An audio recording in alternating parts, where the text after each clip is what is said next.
Sa mundo ng volleyball, muling gaganapin ng Premier Volleyball League o PVL ang dalawang opening day matches. Matapos maantala ang paglalaro ng mga import dahil sa issue sa mga international transfer certificates. Ayon sa PVL, layunin ng desisyon na masiguro ang pantay na labanan at ang pinakamagagandang karanasan para sa fans ng liga. Narito si Matchpoint, Millie Borja.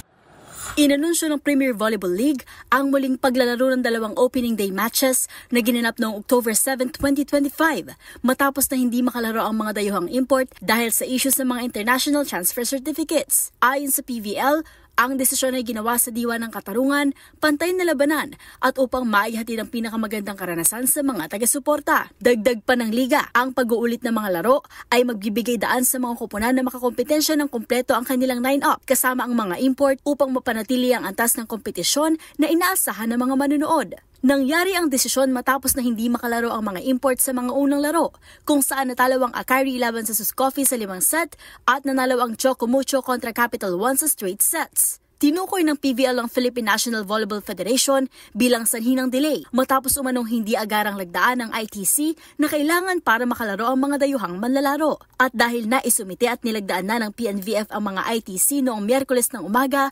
pinapayagan ng makalaro ang mga import para sa kanilang mga kupunan. Binigyang din ng PVL ang kanilang commitment na panatilihin ang integridad at kalidad ng mga kompetisyon habang tinitiyak na pantay ang pagkakataon ng bawat kupunan na makalaro ng buo ang pwersa.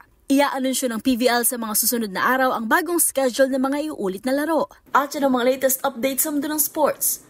Para sa MBC TV Network News, ito si Millie Borja ng DZRH TV, una sa Pilipinas, una sa Pilipino.